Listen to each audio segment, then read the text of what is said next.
GTA 6 is undeniably the biggest upcoming release in the entire entertainment industry, and we just got a ton of huge reveals and leaks, including a completely unexpected leak straight from Rockstar detailing a next level change to the in-game physics engine. Now, on top of that, we have a pretty serious shakeup at Take-Two Interactive that bodes well for the future of Rockstar and, Take-Two as a company. And of course, we have to talk about Trailer 3, which is rapidly approaching. We have a lot to cover. Check the chapters for easy viewing, and let's dive in. Okay, starting this video off, let's talk about GTA 6 Trailer 3 and more specifically their marketing beats that are expected to be happening this summer. The silence from Rockstar Games is finally about to break. We are exactly 1 month away from Take-Two Interactive's highly anticipated May earnings call. Now, historically, these investor calls are exactly where Take-Two CEO Strauss Zelnick lays out all of the most important beats for the rest of the year to kind of appease shareholders and get them excited and understand where the company is going to be at financially for the foreseeable future. Now, during the last investors call, the executive, specifically Strauss Zelnick, confirmed that a major marketing beat for GTA 6 is locked in to happen this summer. But there have been some serious rumblings behind the scenes that we might actually see something happening as early as this month. Rockstar loves to do things whenever people last expect it, and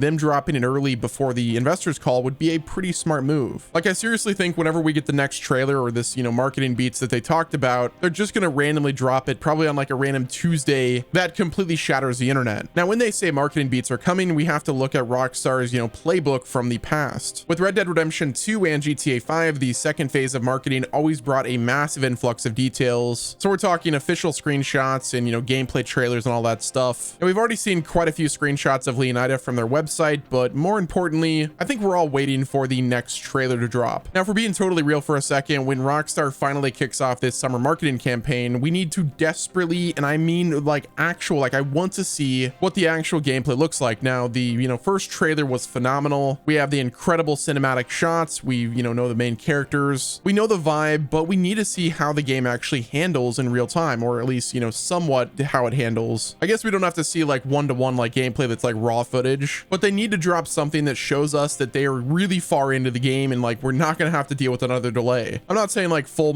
shooting mechanics and the driving, but I'm just saying something that is concrete that shows us that the gameplay is actually real. Now, based on a brand new leak, the actual gameplay physics are going to be absolutely insane. And this brings us to a huge leak that recently surfaced over on LinkedIn. Now, before it was quickly deleted in probably absolute panic, it gave us a direct, undeniable look at the technical capabilities of the new iteration of the Rage engine. According to a former graphics programmer at Rockstar Games, they explicitly mentioned on their resume that they worked on a procedural breakable glass system for vehicles and props, specifically for GTA 6. Now, I really want you to let that one sink in for a minute, because the word procedural right here is the magic word. Now, usually whenever you hear the word procedural, you think of proc gen environments and stuff. But in this case, we are talking about procedural technology in terms of the physics. Now, for the last decade of gaming, including GTA 5, for the, glass breaking and the shattering animations, they've relied on a static animation. When you shoot a car window, the engine simply swaps that, enact texture with a pre-rendered shattered texture, which what we had before was pretty solid, but procedural glass breaking completely changes the game. It means that every single time a window is hit, the Rage engine is actively calculating the physics in real time based on the speed, the angle, and the size of the projectile. So if you hit a car with a baseball bat, the spider webbing and the shattering are going to behave completely different than if you shoot it with a high caliber sniper rifle, or you use a shotgun with a good spread and you shoot it and it has a completely different animation, which sounds absolutely insane whenever you think about it. Now, we all expected the graphics, the global illumination, and the overall lighting in GTA 6 to be next level, but this level of dynamic environmental destruction sounds insanely cool. This is the type of next level stuff that I'm expecting in this game. It means the shootouts are going to feel really visceral and grounded. The drive-bys, I can't even imagine what that's going to look like. I'm just imagining having 6 stars driving away from the police and they're just shooting, popping off rounds out their vehicle, and then I just have shattering glass going everywhere. Dude, that sounds peak, and I can't wait to see it in action. Or as you're driving and you're getting shot, you can see the surrounding vehicles and the cruisers and other storefronts that are dynamically shattering around you, with all of it reacting realistically to the environment. Dude, that sounds crazy to think about. It proves that Rockstar is really pushing the current hardware to its absolute limits, and I again can't wait to see it in action. But while the graphics team is actively pushing the boundaries of the Rage engine, the corpo side of Take-Two Interactive is dealing with some pretty major internal shifts regarding how they build build these games and,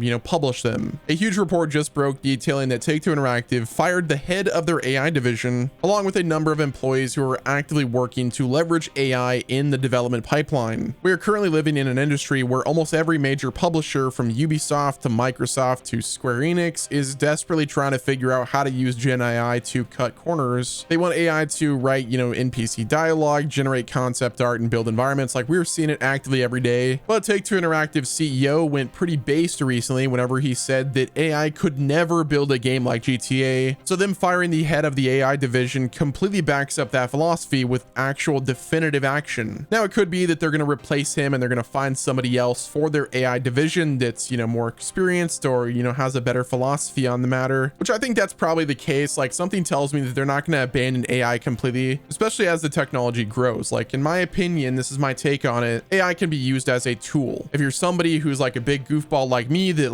is trying to learn how to code and stuff, I think a service like Claude is pretty awesome because it can teach you stuff and help you do things you would never be able to do without that AI helping you. But whenever it's used to replace humans entirely, that's when, it starts to cross the line. But again, this is such a nuanced topic and it's been beaten like a dead horse. So at this point, I think we're pretty cooked. But Rockstar Games obviously has built their entire reputation on meticulously handcrafted, living and breathing worlds. So if there was ever a concern that, Rockstar Games would be sloppified in the future, that's not going to happen, especially seeing that Strauss Zelnick fired their AI division head. But again, the AI is improving daily. The technology is getting absolutely wild. And I think for simple tasks like debugging and stuff like that could be incredibly helpful. However, all of this handcrafted next-gen tech comes at a very steep price. And honestly, this is the effect of the AI bubble not bursting yet. And we have to have a serious topic regarding the financial reality of playing GTA 6 on day one. As you guys know, the console prices have officially hiked up again. Yes, it's absolutely wild with the helium crisis going down, with the AI bubble and, all of these companies buying up all the RAM and stuff and the, storage. The prices of consoles have gone up significantly, with the PS5 Pro actively being priced at $800. I want to talk about how this is going to directly impact the GTA 6 launch, because if we're being honest, the base PS5 is struggling to run current gen games at a stable 60 FPS at 4K resolution, which I